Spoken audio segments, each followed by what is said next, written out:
আসসালামু আলাইকুম।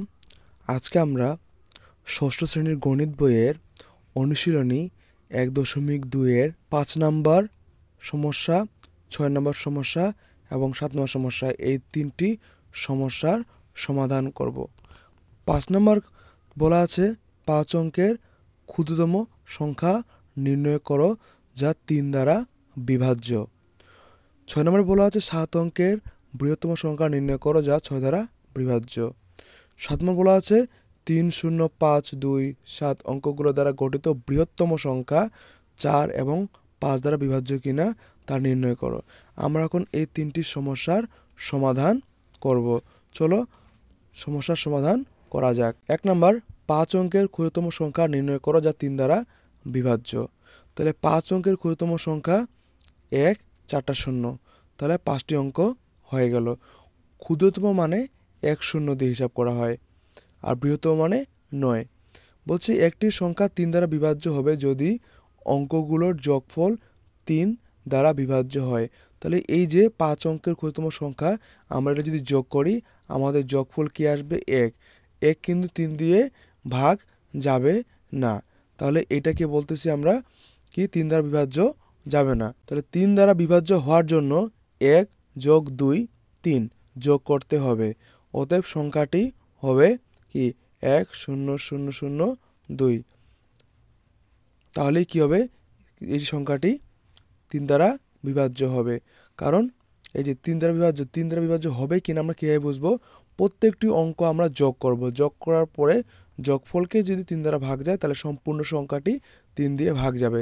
এখানে 1, এখানে 2, সবগুলো যদি আমরা যোগ করি তাহলে 3 দিয়ে যদি ভাগ যাচ্ছে, 3 একে 3, তাহলে সম্পূর্ণ সংখ্যাটি 3 দিয়ে ভাগ যাবে। 7 অঙ্কের বৃহত্তম সংখ্যা নির্ণয় করো যা 6 দ্বারা বিভাজ্য। তাহলে 7 অঙ্কের বৃহত্তম সংখ্যা আছে 9 9 9 9 একটা 97। ওকে, এখন এটা 6 দ্বারা বিভাজ্য হবে কিনা আমরা কীভাবে বুঝবো? একটি সংখ্যা 6 দ্বারা বিভাজ্য হবে যদি তা 2 এবং 3 উভয় দ্বারা বিভাজ্য হয়। তাহলে এই সংখ্যাটা যদি 2 বা 3 উভয় দ্বারা ভাগ যায় তাহলেই কী হবে? এই সংখ্যাটি 6 দ্বারা বিভাজ্য হবে। 2 দ্বারা বিভাজ্য হওয়ার জন্য শেষ অঙ্কটি জোড় সংখ্যা হতে হবে অথবা শূন্য হতে হবে। তাহলে এই সম্পূর্ণ সংখ্যাটি 2 দিয়ে ভাগ যাবে যখন এই যে শেষের যে অঙ্কটা রয়েছে, শেষের অঙ্কটা যদি জোড় সংখ্যা বা শূন্য হয় তাহলে কিন্তু এটা 2 দিয়ে ভাগ যাবে। তাহলে এটা কিন্তু 2 দিয়ে ভাগ যাচ্ছে না। হ্যাঁ, তাহলে এটাকে আমরা কি, এরপর আমরা কি দেখতেছি যে 7 অঙ্কের বৃহত্তম জোড় সংখ্যাগুলো হচ্ছে কি এগুলো। যোগ করলে আসতেছে আমাদের 62। যোগ করলে আসতেছে 62। 62 কিন্তু 3 দিয়ে ভাগ করা যাচ্ছে না, নিঃশেষে বিভাজ্য হচ্ছে না। তাহলে আমরা বলতে পারি যে এটাকে আমরা কি 6 দিয়ে ভাগ করতে পারবো না, বিভাজ্য হবে না। তাহলে এখানে দেখতেছি কি যে পরবর্তী সংখ্যা মানে যদি এখন আমরা সংখ্যা চেঞ্জ করি, শেষে আমরা কি করলাম? 6 দিলাম। পরবর্তী সংখ্যা এবং হবে এত। তাহলে এখন আমরা যোগ করে দেখি, যোগ করে দেখতেছি কি আমাদের যোগফল আসতেছে 60 এবং এই 60কে আমরা 3 দিয়ে ভাগ করতে পারতেছি এবং ভাগশেষ নেই, তাই 3 দ্বারা বিভাজ্য। তাহলে কি 7 অঙ্কের বৃহত্তম সংখ্যা নির্ণয় করো যা 6 দ্বারা বিভাজ্য। তাহলে সংখ্যাটি কি হলো আমাদের? এই যে 9 9 9 9 9 9 6। তাহলে এই সংখ্যাটিকে আমরা কি করতে পারতেছি? 6 দ্বারা বিভাজ্য করতে পারতেছি।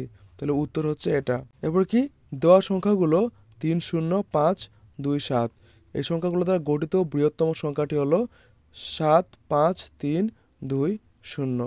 এখন এটা কি 4 দ্বারা বিভাজ্য কিনা বা 5 দ্বারা বিভাজ্য কিনা আমরা এখন দেখব। তাহলে এটাকে এখন 4 দ্বারা বিভাজ্য কিনা এবং 5 দ্বারা বিভাজ্য কিনা আমরা দেখব। 4 দ্বারা বিভাজ্য হবে কিনা কীভাবে বুঝবো? শেষের দুটি অঙ্ক যদি 4 দ্বারা ভাগ যায়, শেষের দুটি অঙ্ক কি 2 0, এই 2 0 মানে 20, 20কে যদি 4 দ্বারা ভাগ যায় তাহলে সম্পূর্ণ সংখ্যাটি 4 দ্বারা ভাগ যাবে। তাহলে কি বলা আছে? এখানে দেখতেছি ভাগ দিচ্ছে 20কে 4 দিয়ে, তাহলে 5 দিয়ে ভাগ গেল। তাহলে আমরা বলতে পারি এই সংখ্যাটি 4 দ্বারা বিভাজ্য। এরপরে 5 দ্বারা বিভাজ্য কিনা কীভাবে বুঝবো? 5 দ্বারা বিভাজ্য কিনা শেষের অঙ্কটি যদি 0 বা 5 হয়, শেষের অঙ্কটি যদি 0 বা 5 হয় তাহলে সম্পূর্ণ সংখ্যাটি 5 দ্বারা বিভাজ্য।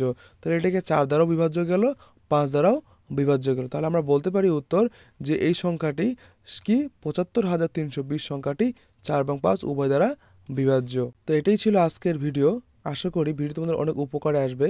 যদি ভালো লেগে থাকে তোমরা অবশ্যই আমার চ্যানেলটি সাবস্ক্রাইব করে রাখবা, যাতে পরবর্তী যে কোনো ভিডিও তোমাদের কাছে খুব সহজে পৌঁছে যায়। আসসালামু আলাইকুম।